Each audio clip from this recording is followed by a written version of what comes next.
যদি কাপড় ঝাড়ো, কাপড়ে ধুলাবাড়ি লাগছে, এটাকে ঝাড়ো, তোমার বাবার সামনে বসা আছে, তাহলে তুমি বেয়াদব সন্তান, কুলাঙ্গার সন্তান। তুমি তোমার বাবার হক আদায় করো নাই, বেয়াদবি করেছো, নষ্ট করেছো, তার সামনে শুধু কাপড়টা ঝাড়া দিয়েছো। এটার কারণে, কারণ তুমি কোন রাজার সামনে, তুমি কোন পদস্থ কর্মকর্তার সামনে, পাওয়ারফুল কোন ব্যক্তির সামনে কাপড় ঝাড়া দিবা না। তোমার বিবেকে বাঁধবে, দুনিয়ার যত বড় নেতা, যত বড় ব্যক্তি হোক, যত বড় আলেম হোক, যত বড় হুজুর হোক, যত বড় শেখ হোক, যত বড় আল্লাহর নেককার বান্দা হোক, যত বড় ইমাম খতিব হোক, হারামের ইমাম হোক, তোমার কাছে তোমার মা বাবার চাইতে বেশি শ্রদ্ধা পাওয়ার উপযুক্ত আল্লাহর জমিনে আর কেউ নাই। আবু হুরায়রা রাদিয়াল্লাহু তাআলা আনহু, তিনি এক ব্যক্তি দেখতে পাচ্ছেন যে সেই লোকটা আরেকজনের সাথে হেঁটে আসছে। তিনি থামায় বললেন যে তোমাদের একজনের সাথে আরেকজনের কি সম্পর্ক, অর্থাৎ তোমরা কি কেউ কারো কিছু হও কিনা। তার সন্দেহ হলো। তখন ছেলে বলল যে উনি আমার বাবা। তখন আবু হুরায়রা বললেন, তোমার বাবা? তুমি শুনে রাখো, যদি এই লোকটা তোমার বাবা হয়ে থাকে তাহলে কখনো তার নাম ধরে ডাকবে না, আর তার আওয়াজের উপরে কোনো দিন তোমার আওয়াজ হবে না।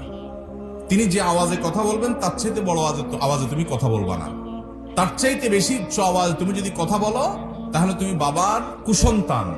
এবং এর জন্য কিয়ামতের ময়দানে ওই যে বান্দার হক নষ্ট করেছো তুমি, সবচেয়ে বড় হক, বাবার হক, মায়ের হক, সেটা তুমি নষ্ট করেছো, যেন তোমাকে জবাবদিহি করতে হবে।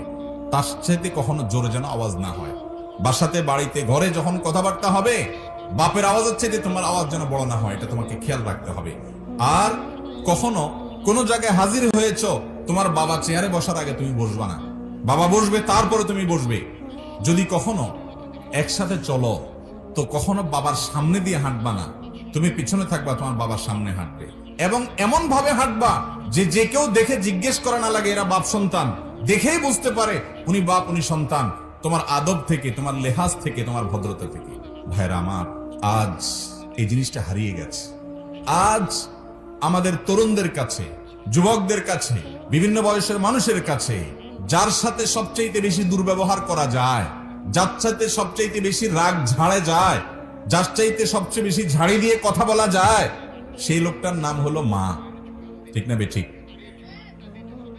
অফিসে বসের সাথে খুব ভদ্র হইয়া চলি আমরা, নিজের নেতার সাথে ভদ্র হইয়া চলি আমরা, যার কাছে কোনো ঠেকা আছে, কাজ আছে, তার কাছে একেবারে বিড়াল হইয়া চলি আমরা। বন্ধু বান্ধবের সাথে তো আমরা একেবারে অন্তরঙ্গ জিগরি দোস্তের মতো চলি আমরা, নিজের বউয়ের কাছেও বিড়াল হয়ে চলি আমরা। সব জায়গায় আমরা যতটা ভালো থাকি, যেই ব্যক্তিটাকে কথায় কথায় ঝাড়ি দিয়ে কথা বলাটাকে আমাদের অধিকার মনে করি, তিনি হলেন আমাদের হতভাগা মা। ঠিক না বেটি? অথচ আল্লাহর জমিনে এই মা এবং তারপর বাবা, এই দুটি মানুষ হলেন আমাদের সবচেয়ে বেশি সম্মান, শ্রদ্ধা, এহতেরাম, ভদ্রতা, শিষ্টাচার, সুন্দর আচরণ, বিনম্র ব্যবহার, আমাদের সব আনুগত্য এবং বিনয় পাওয়ার হকদার এই দুটি লোক। আল্লাহ তাআলা আমাদেরকে মা বাবার হক আদায় করার তৌফিক দান করুন। 10 শ্রেণীর মানুষের হক যদি আপনি আদায় করতে পারেন, আপনি বান্দার হকের ক্ষেত্রে মৌলিক কাজটা করে ফেললেন, 80% হক আদায় হয়ে গেল। তার মধ্যে থেকে মা এবং বাবা, তাদের হক কি আদায় করবেন? নাম্বার 1, তাদেরকে শ্রদ্ধা করবেন আচার আচরণে। ওই যে বললাম, প্রজা যেরকম রাজার সামনে থাকে, দাস যেরকম মালিকের সামনে থাকে, আপনার অফিসের সর্বোচ্চ বস কর্মকর্তার সামনে যেরকম থাকেন, তার চাইতে বেশি বিনয়ে অবনত হয়ে, শ্রদ্ধায় নিজেকে তুচ্ছ করে তাদের সামনে থাকবেন। আপনার মা পৃথিবীর সবচেয়ে বড় রানী আপনার কাছে, আপনার বাবা পৃথিবীর সবচেয়ে বড় রাজা আপনার কাছে। শুধু রাজা আর রানী না, দুনিয়ার যত আলেমকে শ্রদ্ধা করেন, যত হুজুরকে সম্মান করেন, সমস্ত হুজুর পরে আপনার কাছে সবচেয়ে বেশি সম্মানের হকদার কে? আপনার মা, এরপর আপনার বাবা। চেষ্টা করব না আমরা ইনশাআল্লাহ? তাহলে ওনাদের প্রতি আমাদের কর্তব্য পালন করার জন্য মৌলিকভাবে আমরা কয়েকটা কাজ করব। নাম্বার 1, বিনয়ে অবনত হওয়া, বিনয়ী হয়ে থাকা, নিজেকে তুচ্ছ করে রাখা এবং তাদের সামনে আদব লেহাজ যেগুলো বললাম সেগুলো খেয়াল করে চলা। এটা হলো আচরণগত। নাম্বার 2, তারা যত নির্দেশ করবেন, অন্যায় যদি কোনো নির্দেশ না করেন, কোনো হারাম নির্দেশ না করেন, তাহলে সেক্ষেত্রে সেই নির্দেশটা আমার মাথার উপরে থাকবে। আল্লাহ এবং তার রাসূলের নির্দেশের পর যার নির্দেশ পালন করতে আমি বাধ্য, কোরআন আমাকে বাধ্য করেছে, হাদিস আমাকে বাধ্য করেছে। নবীজি সাল্লাল্লাহু আলাইহি ওয়াসাল্লাম বলেছেন, রিদার রাব্বি ফি রিদাল ওয়ালিদাইন ওয়া সাখাতুর রাব্বি ফি সাখাতিল ওয়ালিদাইন। তোমার মা বাবা তোমার উপরে খুশি তো তোমার আল্লাহ তোমার উপরে খুশি, মা বাবা বেজার তো আল্লাহ তোমার উপরে বেজার। তারা উভয়ে হলেন তোমার জান্নাতের দুয়ার, জান্নাতের দুয়ার তোমার মা বাবা। এই লোকগুলাকে তুমি সন্তুষ্ট রাখতে পারলে তোমার জন্য জান্নাত হয়ে গেল। হ্যাঁ, অযৌক্তিক কোনো কারণে তোমরা অসন্তুষ্ট হলে সেটা ভিন্ন কথা, এর জন্য আপনার দায় নাই। কিন্তু যৌক্তিক কোনো কারণে তারা যেন অসন্তুষ্ট হতে না পারেন, বিশেষ করে আপনার আচরণগত কারণে যেন না পারেন। যদি কখনো আচরণগত খারাপ কিছু হয়ে যায়, সঙ্গে সঙ্গে যখনই আপনার হুঁশ ফিরে আসবে যে আমি কি করলাম, তাদের পাও জড়িয়ে তাদের কাছে ক্ষমা চেয়ে চোখের পানি ফেলে মামলাটা নিষ্পত্তি করে নিতে হবে।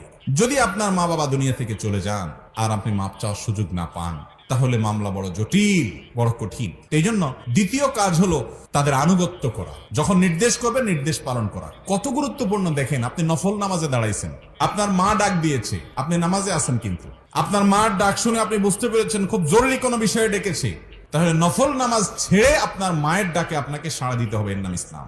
নফল নামাজ আল্লাহর দরবারে দাঁড়িয়েছেন, সেটা ছেড়ে পর্যন্ত মায়ের ডাকে যেতে হবে।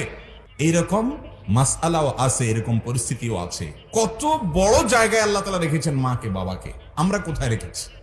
নামাজ, কালাম, ইবাদত, বন্দেগী, জিকির, আজকার এগুলো কিচ্ছু কাজে আসবে না যদি আপনি মা বাবার হকের মধ্যে ত্রুটি করেন। তাহলে দ্বিতীয় কাজ হলো তাদের নির্দেশ পালন করা। নির্দেশ পালন করা করতে বলেছেন, অন্যায় যদি না হয় নির্দেশটা অবশ্যই আপনাকে পালন করার চেষ্টা করতে হবে। হ্যাঁ, এমন নির্দেশ করেছেন যেটা পালন করা আপনার সম্ভব না, সাধ্যের বাইরে, তাহলে সেক্ষেত্রে বিনয়ের সাথে অপারগতা প্রকাশ করবেন। বেয়াদবি করতে পারবেন না, তর্ক করতে পারবেন না, ধমক দিয়ে কথা বলতে পারবেন না। নাম্বার 3, তাদের প্রতি সার্বিকভাবে ইহসান করবেন। তাদের ভরণ পোষণ দেওয়া, তাদের আরাম যেন হয় সেই খেয়াল করা, তাদের যত রকমের খেদমত আছে সেই খেদমতগুলো করা। আল্লাহ তাআলা আমাকে আপনাকে মা বাবার প্রতি যে আমাদের কর্তব্য আছে, দায় আছে, তাদের যে অধিকার আর পাওনা আছে আমাদের কাছে, এটাকে যেন আমরা পুরোপুরি করতে পারি আদায়। আল্লাহ তাআলা আমাকে আপনাকে আমাদের সবাইকে সেই তৌফিক দান করুন।